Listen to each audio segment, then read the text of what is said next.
നീ കോളേജിൽ വെച്ച് ബീർ അടിക്കുമായിരുന്നല്ലോ. അത് പണ്ടല്ലേ, ബിയറടിച്ച വയറാട് നേട്ടിട്ട് അങ്ങനെ നിർത്തിയായിരുന്നേ. ആര് പറഞ്ഞങ്ങനെ? എനിക്കൊരു ഡൗട്ടാണ് ആദ്യം തന്നെ ചോദിക്കാനുള്ളത്. ഇപ്പൊ നമുക്ക് മനസ്സിലായി പുരുഷന്മാർ ബിയർ കുടിച്ചു കഴിഞ്ഞാൽ അവിടെ വയറാണ് ചാടുന്നത്. അങ്ങനെയാണെങ്കിൽ ഇന്നത്തെ നമ്മുടെ സമൂഹത്തില് പുരുഷന്മാരോടൊപ്പം തന്നെ അല്ലെങ്കിൽ അതിൽ കൂടുതൽ ബിയർ കുടിക്കുന്ന ആളുകളാണ് സ്ത്രീകൾ എന്ന് പറയുന്നത്. അവരിൽ എവിടെയാവും ഒരു പ്രശ്നം വരിക? ആപ്പിൾ ബോയ്സ് വേഴ്സസ് പിയർ ഗേൾസിനെ കുറിച്ചാണ് നമ്മൾ ഇന്ന് ചർച്ച ചെയ്യുന്നത്. ബിയർ എന്ന് മാത്രമല്ല, ഹൈ കലോറി ആയിട്ടുള്ള ഭക്ഷണങ്ങള്, സെഡൻഡറി ആയിട്ടുള്ള ഹാബിറ്റുകള്, നല്ല ഈ പറഞ്ഞിട്ടുള്ള ഭക്ഷണ രീതികളൊക്കെ നമ്മൾ ഈ പറഞ്ഞിട്ടുള്ള പ്രശ്നങ്ങൾ എത്തിക്കുന്നുണ്ട്. അപ്പൊ എന്താണ് പിയർ ഗേൾസ്? അപ്പൊ ഇങ്ങനെ അമിതമായിട്ട് ഭക്ഷണം കഴിച്ച അല്ലെങ്കിൽ ഈ രീതിയിൽ കൊഴുപ്പ് കൂടുതലായിട്ട് സ്ത്രീകളിൽ എവിടെയാണ് അടിയുക? അവരുടെ ബട്ടക്സ്, അതുപോലെ തന്നെ ഹിപ്പ് അല്ലെങ്കിൽ തൈ റീജിയനിലാണ് കൂടുതലായിട്ട് വരിക.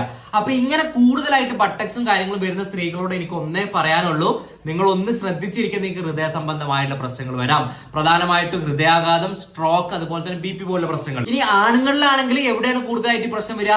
വയറാണ് ചാടുക. അതാണ് ആപ്പിൾ ഒബീസിറ്റി എന്ന് പറയുന്നത്.